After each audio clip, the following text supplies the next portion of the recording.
Sawal, Zafira Nur,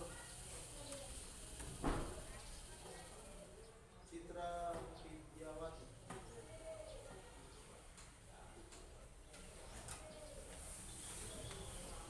Baik, selamat pagi semua. Pagi.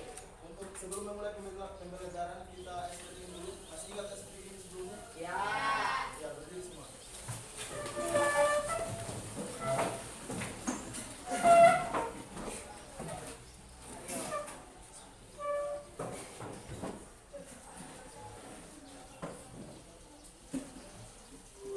Pagi. Siap. Siap. Pagi tepuk 1 kali. Terus siang tepuk 2 kali. Sore bilang door. Terus malam berikutnya. Oh, siang door, dulu siang door. Siang door, Pak. Kalau itu siang door. Oke, mulai ya. Pagi. Sore. Mulai pagi. Sore. Siang. Pagi. Siang. Semangat, semangat. Pagi.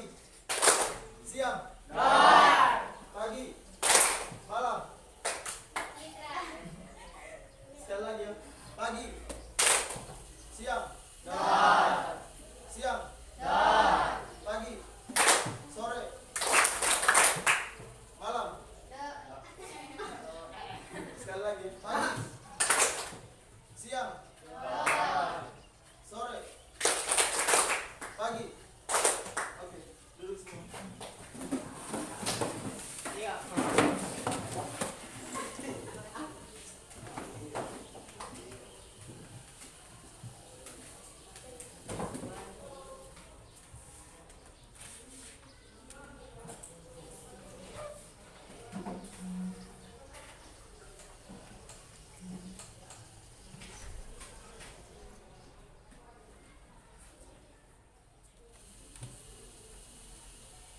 Masih ingat materi sebelumnya? Materi sebelumnya itu tentang apa? Teks cerita inspiratif. Jadi pada pagi hari ini kita akan masuk materi baru, yaitu cerita fiksi dan non fiksi. Ada yang tahu cerita fiksi itu apa?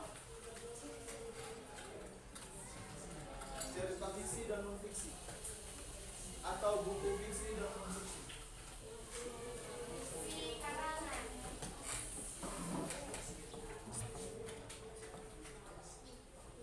Kalau karangan masuk apa? Fiksi atau non fiksi?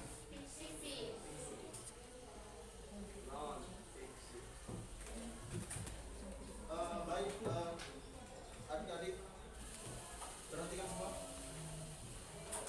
Dari kedua buku ini, kalian bisa membedakan mana fiksi dan non fiksi? Yang fiksi mana? Yang kiri. Kalau ini sudah tahu semua ya?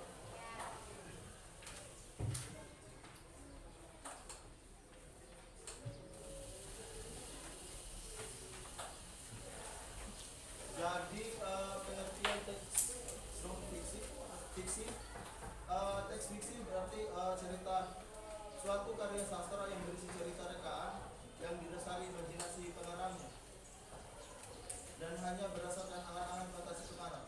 Jadi cerita fiksi ini dia merupakan hasil imajinasi seseorang.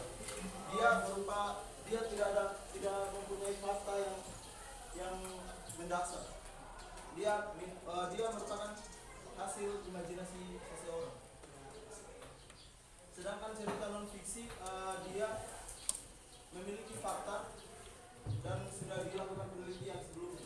Atau cerita fiksi bisa juga berupa biografi seseorang yang dibukukan.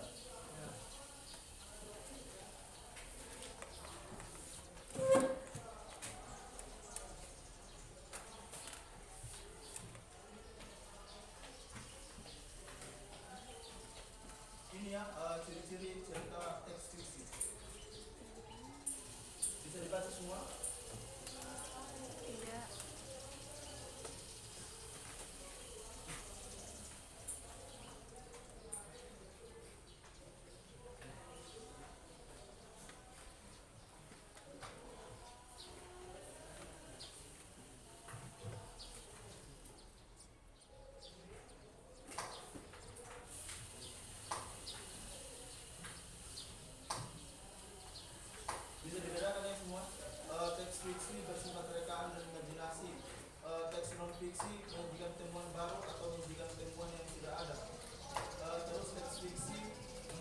bahasa yang konotatif atau tidak sebenarnya.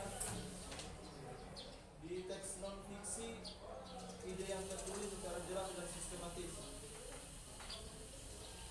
Baiklah adik-adik, untuk itu saya mau bagi kelompok. Sebelumnya sudah tahu kan kelompoknya? Ya, silakan duduk sesuai kelompok.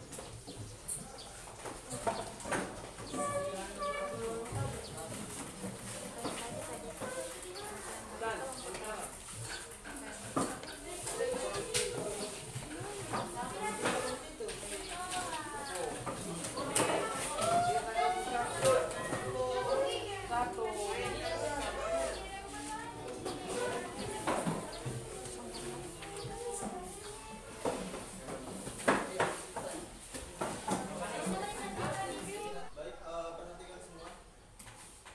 Saya akan memutar sebuah video non-fiksi.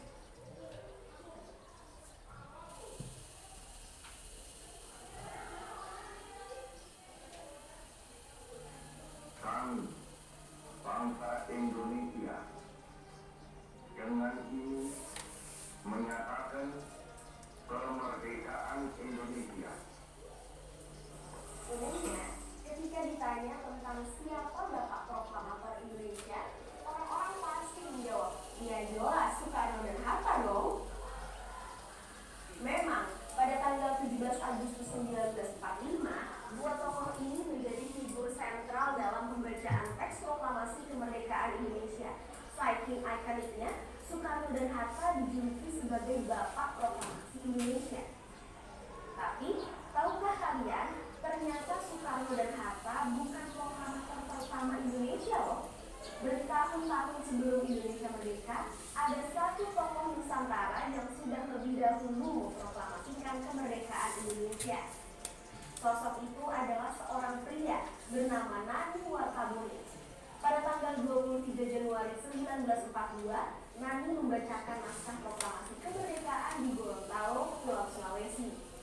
Tapi sayang, peran besar yang dimainkan Nani kini jarang disorot oleh masyarakat. Lalu, seperti apa kisahnya? Inilah kisah sang progenitor proklamasi Indonesia.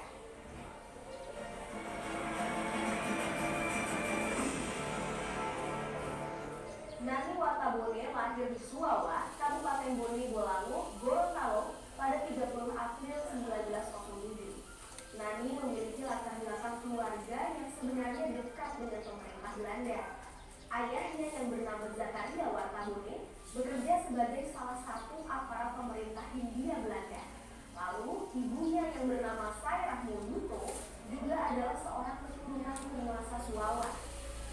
Dan seperti yang diketahui, sejumlah keturunan ningrat pada zaman kolonialisme Belanda kerap mendapat perlakuan yang lebih baik dibandingkan kelas pribumi lainnya. Akan tetapi, Nani tidak pernah melihat penguasaan Belanda di Indonesia sebagai sesuatu yang bisa diterima. Semangat kemerdekaan Nani tumbuh semenjak duduk di bangku sekolah. Menurut buku biografi pahlawan nasional Nani Wartabone, Nani menyadari perlakuan diskriminatif yang dilakukan oleh para guru kebangsaan Belanda terhadap kaum pribumi, khususnya yang bukan bangsawan. Sementara anak priai dan non-pribumi dapat perlakuan lebih baik. Sentimen ini menguat ketika Nani pindah ke Surabaya setelah lulus kelas 6 SD. Nani bersekolah di sejumlah sekolah top di Surabaya, seperti Mulo dan ELS. Walaupun demikian, pandangan dan pemikiran Nani soal perjuangan melawan penjajah bukanlah berasal dari sekolah.